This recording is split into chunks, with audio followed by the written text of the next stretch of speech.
without without rephrasing it. And just, I can only speak to the Darfur and Chad context, but access to education is a huge, huge issue in the camps. And it has been undercut since the expulsions. And where it becomes an issue for, you know, people approach access to education from different lenses, and some will say, you know, it's a right and you should have it regardless of what the additional benefits are. But for someone that wants to take a different approach, who doesn't want to argue it from a rights-based approach, the reality is that if you cannot keep the young men, these kids who, you know, were 6 when they came into the camp and are now 12 and looking around for what they're doing, and they don't have any education options, then they're such easy prey for the rebel groups. And so you're just continuing to fuel the conflict, and you're losing an entire generation of Darfuris through lack of education. I'm not the best person to answer this kind of question, because we are operating in emergency situation, and although education is part of our action, because we educate some staff to apply some medical protocols, and we also do health education, but usually, in principle, we don't stay long in a place. So we tend to rely more on other organizations for this education component.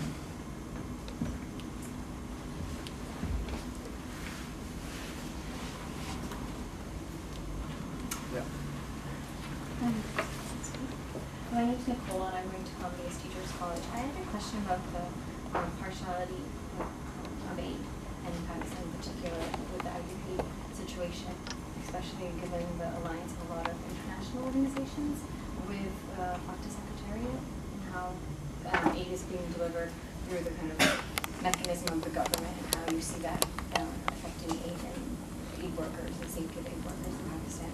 Because even though some international organizations are, like MSF and ICRC, are not relying with the government, so many are. I think it's creating a different kind of security climate for aid workers, and I was just wondering if you could go into the implications of that for agencies which do try to maintain independence, such as MSF in Pakistan and Afghanistan, given the huge cooperation between the Pakistani government, forces, and organizations.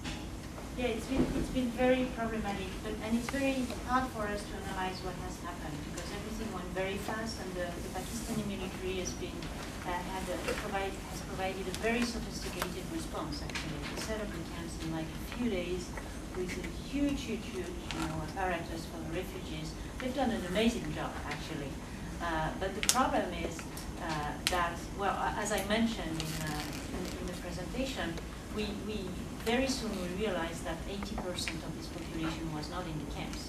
They were in communities, and in very poor communities, which means that they were also, weakening the social system there. And it's been a challenge for us to work outside the camps. At first, we also, just like every other organization, we were invited by the Pakistani military to work in the camps.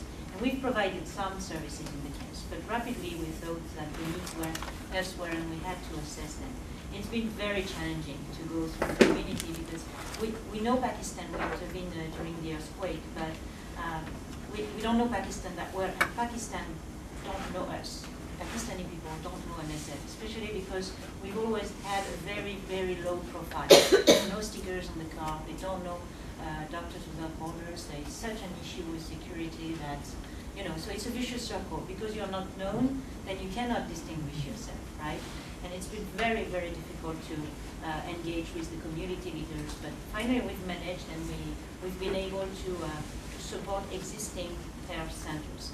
Now there's been another problem, and we're now trying to analyze the situation, is that it's not just that the UN agencies and most organizations, including some Taliban organizations who are coming every day, setting up their booths and doing their propaganda and, moving to another camp. So there was really a wide range of organizations. But not only were they aligning with the military, but also we realized very rapidly that there is a very sophisticated database system in Pakistan. Everybody is under this database.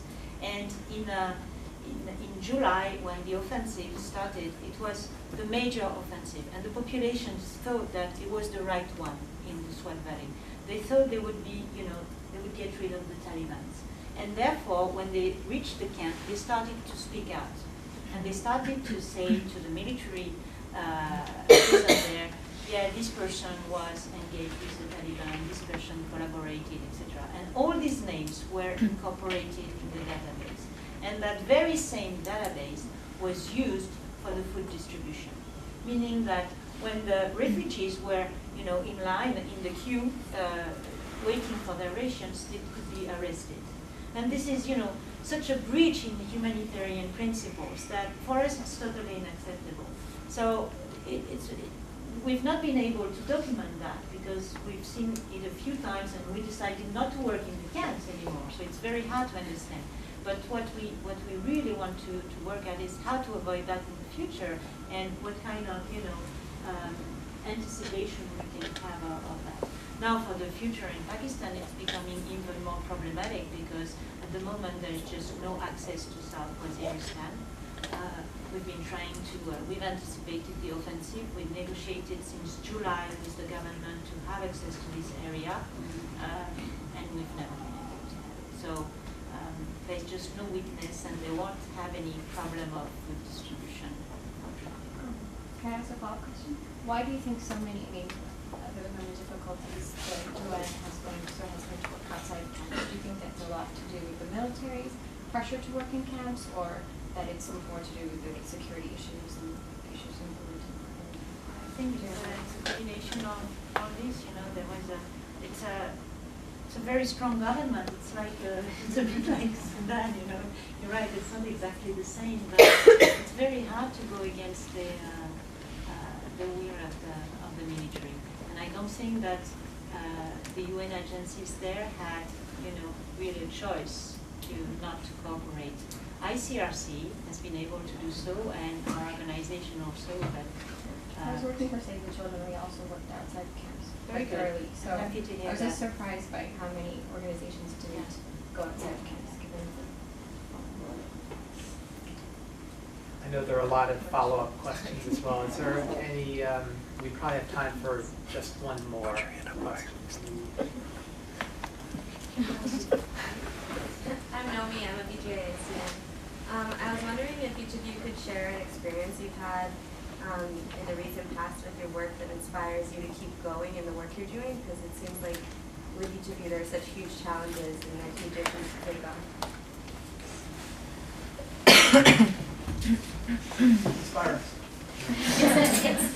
I'm not sure. I mean, there's lots of inspiring moments, like whenever you actually speak to, going to Darfur and speaking to people that are in camps.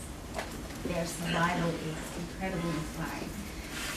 But more fundamentally, the question I think is I can't conceive of doing anything different. I can't live in a world and wake up every day and know what is happening and not feel like I'm at least trying to contribute whatever skills I may or may not have to the situation. So it's not even a choice. It's that sense of with knowledge comes responsibility. I can't get past it.